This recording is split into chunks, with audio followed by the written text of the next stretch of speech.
I'd like to call to order a special call meeting of the Oak Ridge Board of Education. We have one item on the agenda tonight, and that is the presentation of the FY25 budget. There will be an additional meeting on May the 13th, and at that meeting we will have a public hearing on the budget, and then a line-by-line item review, and then a first reading vote on the budget. Then at our regular scheduled meeting on May the 20th, we will have the second reading of the budget and then adoption and approval of the budget at that time. So that's what we will accomplish tonight. I'd like to thank, at this point anyway, Vice Mayor Jim Dotson for being here, and Councilman Chuck Hope and Councilwoman Ellen Smith for your attendance tonight. Mayor Gooch did call me a few minutes ago, and he said work is exploding and he's not going to be able to get here tonight, but I appreciate him calling. With that being said, we need approval of the agenda, so I'll entertain a motion to do so. Move for approval. Motion made by Ms. Agle, seconded by Dr. Hartman. Since we all don't have our computers up, we'll just do a voice vote by this. Is that okay with you? All in favor of approving the agenda signify by saying aye. Aye. Opposed? Motion passes.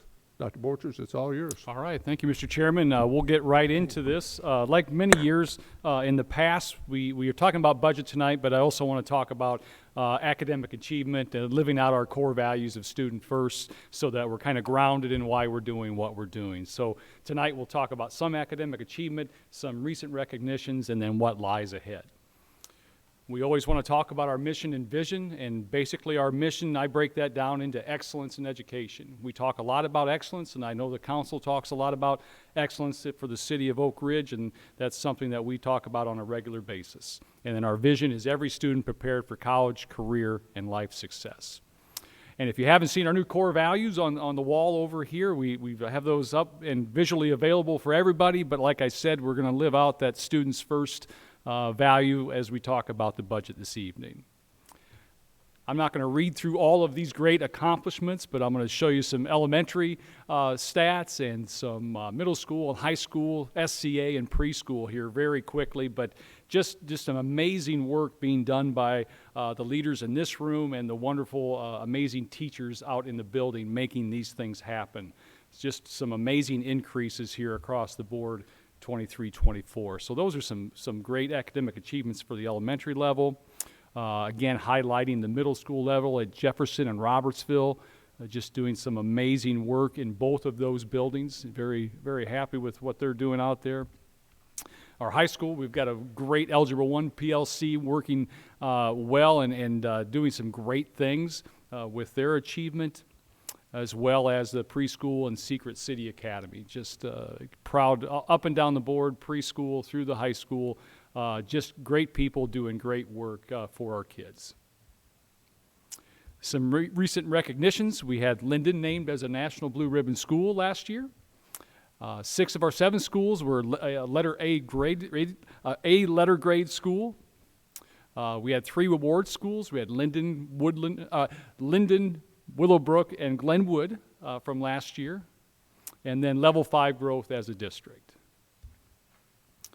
So what's ahead? I think we were all here a few months ago talking about our population growth in our city and in our schools, and you can see the city certainly is on a trend of having more people in our community, and we're seeing that same trend here in the Oak Ridge schools. So we are growing. We know that this is going to be an issue. Some of those things are in our budget with additional staff. You're going to see that because of the additional students and needs. And then on the horizon, and again, we're having RSP collecting some data right now on capacity and things like that. But with our projected numbers that we thought we believe in, our capacity would be exceeded at the elementary level in 27-28. So just putting that back at the forefront so we keep that in mind as we talk budget this evening. With that, I'm going to kick it over to Miss Van Dyke, who was under the weather this weekend, which is why she looks like she's isolated over there. But that was purposeful, and Yes. so just wanted to share that. So, Jennifer, I'll turn it over to you. Yeah, and hopefully y'all can understand me pretty well and excuse the deeper than normal voice today. So the fiscal year 25 budget, we'll look at our actuals from 23, kind of what we're looking at for 24, and then what we've got planned for next year. Let me see if I can get this thing to work. There we are. So last year, was kind of the last year that we had federal grant funds for some of our additional learning loss remediation positions. So we moved some of those over into our general fund. I'm sorry, I'm having a hard time breathing through this mask. I'm going to take this off, I'm sorry. And get back to where I was at. In 23, so we did continue to see the benefits of those additional staff, and like I said, we really wanted to try to move those into our budget and make sure that we could still continue to fund those. So in 24, we did thankfully receive extra funds from TISA that we did not receive with BEP, and that did allow us to fund those positions continually, and I think everybody would agree that we're still seeing those. Current expenditures were on track with budget in most of our accounts. We're continuing to see rising costs, unfortunately, in materials and services due to high inflation. And so budget planning this year was not quite as fun as it's been the last couple of years. All of that COVID relief money definitely did help us the last few years, and this year we've had to a joke that the last couple of years we've been Oprah and everybody got a car. We've had to definitely look a little differently this year at how we're going to fund things. Just looking ahead, we have heard from the state that the TISA funding is going to increase to $7,075 per student, and we're under a hold harmless for the economically disadvantaged numbers throughout FY25, and then we'll have to see next year kind of where that takes us. So our budget goals, kind of the same thing that we've had. We want to improve and enhance the district's portrait of a graduate in Fort Oak Ridge, always trying to find ways to increase efficiency and effectiveness, and have an effective strategy for cohesive operations amongst all of our departments. So every year, we kind of have to look at instructional and budgetary goals. We look at salary analysis and evaluations of positions and what the costs of steps and raises are.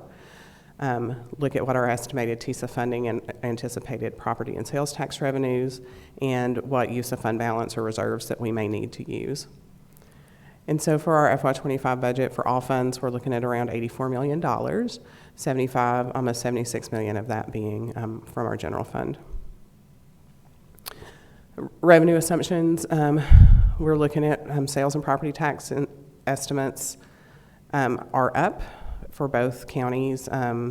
Unfortunately, our part of the pie for Anderson County is dropping just a little bit because we have seen a decrease of 88 students in Anderson County, but a large increase in Roane County.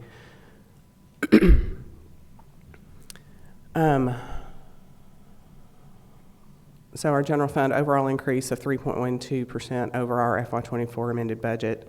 We are proposing a salary increase for all staff, and we'll get to that in a little bit. Increased state funding, addition of anticipated paid parental leave revenues, and increased interest revenue. Federal funds, we are looking at additional IDAB funds due to increased enrollment of our special ed population. Reduced Title I allocations, as well as just an overall decrease of the FY24, over the FY24 budget, mainly due to a lot of those federal COVID relief dollars going away. This is a part of the budget document. It will be posted on our website this evening, so anybody's able to kind of look at that. So major expenditure assumptions, all employees will receive a step increase and a 2.5% salary increase for all staff.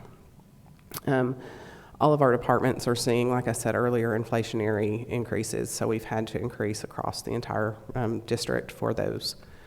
There is a projected 4% health insurance rate increase over FY24, and that's for half a year. The state's actually told us to probably expect 8% for the calendar year. Staffing addition and reductions to support the district goals and initiatives, and some of our ESCO payments. We do have textbook adoptions this year and multiple facility improvement projects. As I mentioned, everybody will be receiving a step increase and a 2.5% salary increase. And this is just kind of a visual of the step breaks down for each kind of area. And then our 5-year average for raises is 2.2%.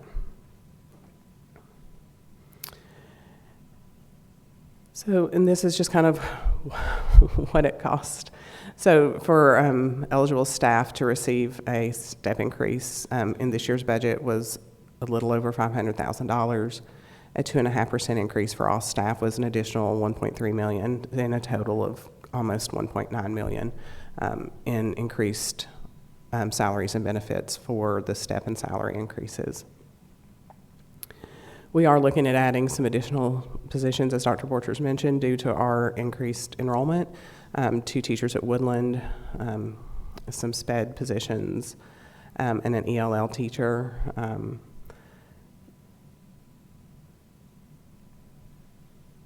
That was just a highlight, sorry. And then balancing the budget. Unfortunately, we will have to dip into our reserves this year to be able to fund all the things that we're needing to fund. Some of that, the $1.267 million, is set aside. We set aside $3 million about 3 years ago for replacement devices. So we're going to tap into that this year to replace some kindergarten and first grade devices, as well as teacher devices. And we'll be using about $1.5 million of undesignated fund balance. At the end of '23, our fund balance was around 15% of our anticipated expenditures. We're projecting at the end of this year to be a little closer to 10.5%, and at the end of FY25 to be around 10%.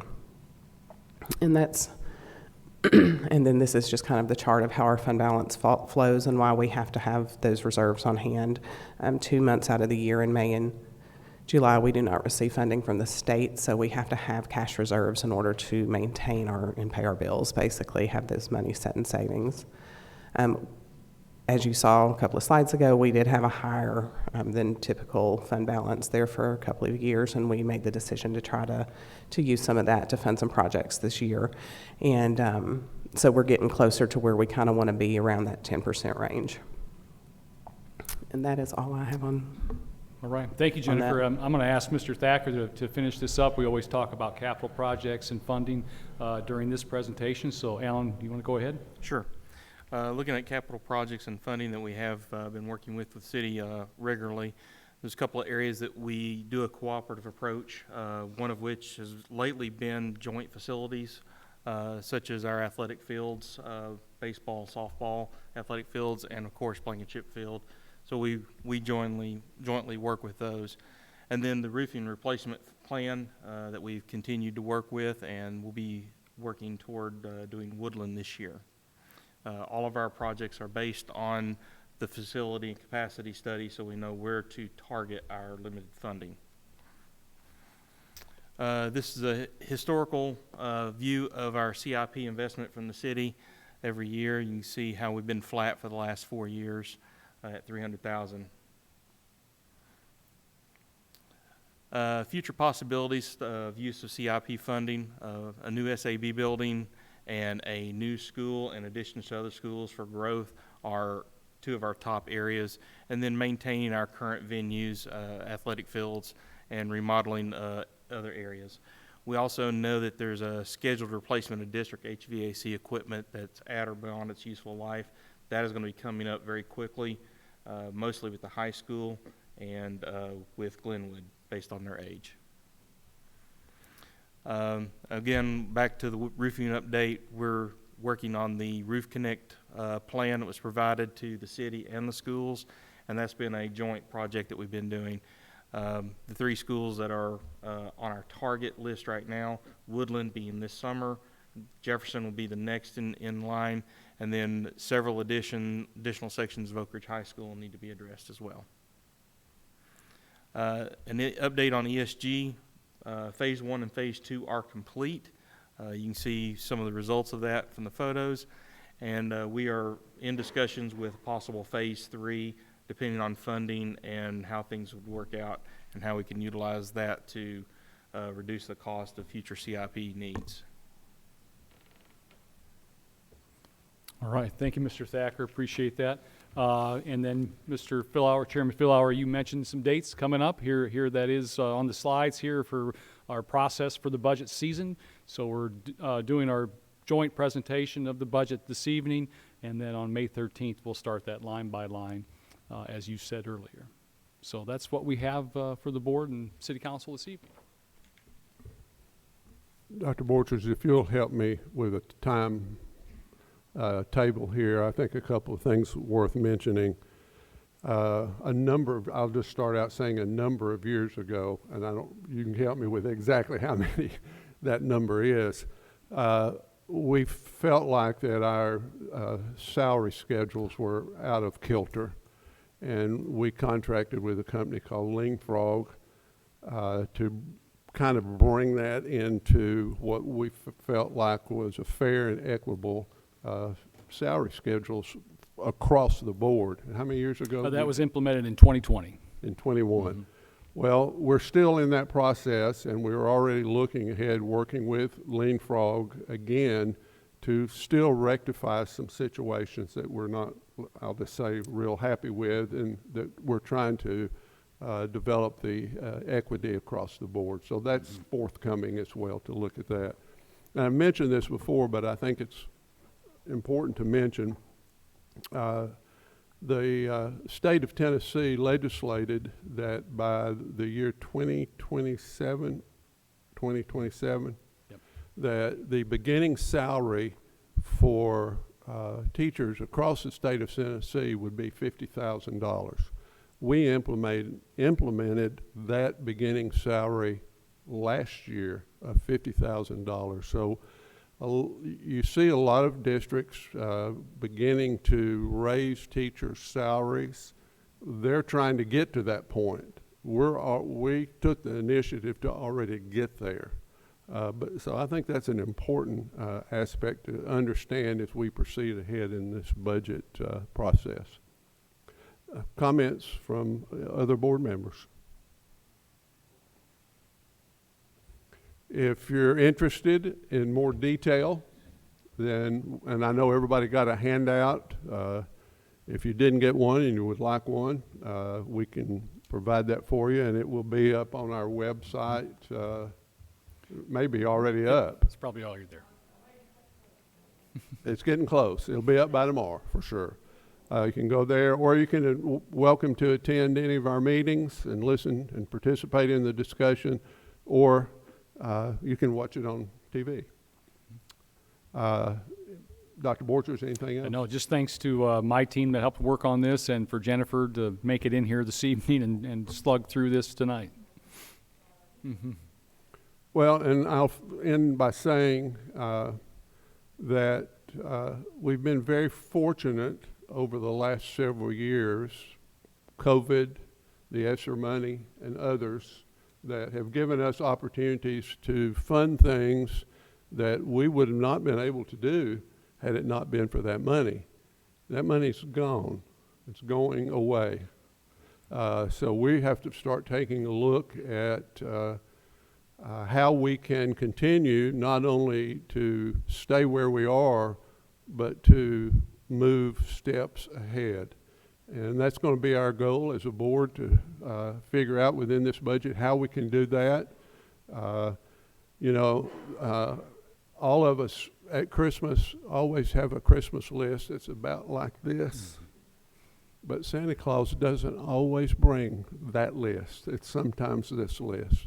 But we will do all we can do to continue to provide quality education, and working with our leaders on city council to have Oak Ridge education as the reason why people want to move to Oak Ridge. And we're obviously seeing that. And there are other reasons, but our community is growing, our schools are growing, housing is growing, shopping is growing, and we need to be thankful for that. But when that happens, you've got to be ready also to keep your buildings, your facilities, and what you offer your students, they have to be at the highest level as well. So that's what we're trying to do. So with that said, thank you all of you for being here. We appreciate that. If you have any questions, we'll hang around for just a few minutes and be glad to answer those. Scott and Dave and Melissa, thank you all again for keeping those millions who are watching tonight able to see what we're doing. And we stand adjourned.